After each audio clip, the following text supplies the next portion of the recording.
Hello বন্ধুরা, আজকে দেখো চলে এসেছি। আজকে আবার খাবার খেতে চলে এসেছি। আজকে চলে এসেছি ফো মোমো। এখানে আজকে আমরা খাবার খাবো। আজকে খাবো প্যান ফ্রাইড মোমো। এই যে অলরেডি একটা নিয়ে। প্যান ফ্রাইড মোমো খুবই সুন্দর খেতে হয়। প্রথমে ওদের স্টিমড মোমোগুলো খুব ভালো করে ফ্রাই করে নেয়, তারপর ভালো করে তেলটা ছেঁকে ওরা আলাদা করে রাখে। और একটুখানি তেল দিয়ে তাতে গার্লিক আরও অন্য ইনগ্রিডিয়েন্ট দিয়ে ভালো করে ফ্রাই করে। ও पे कर देते हैं। एक पे कर चुके हैं और एक बाकी है।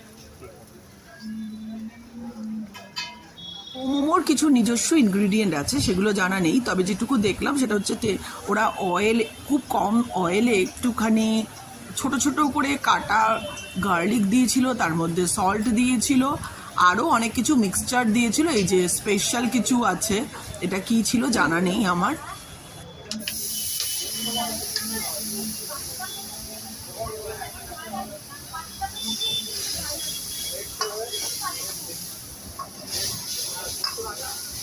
সস দিয়েছিল, ভিনিগার দিয়েছিল, আরও কী কী দিয়েছিল সেটা জানা নেই, তবে খেতে দারুণ লাগছিল।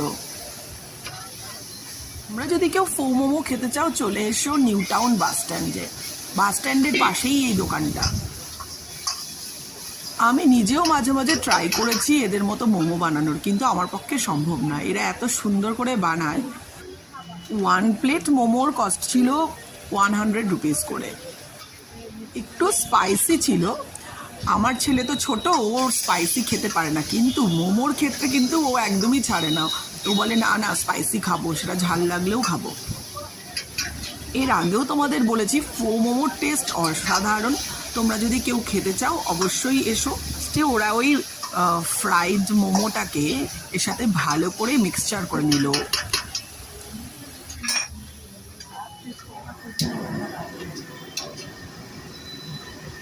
আমাদের প্যান ফ্রাইড মোমো দারুণ দেখতে হয়েছে, খুবই স্পাইস, খুবই সুন্দর খেতে, খুবই ডেলিশিয়াস।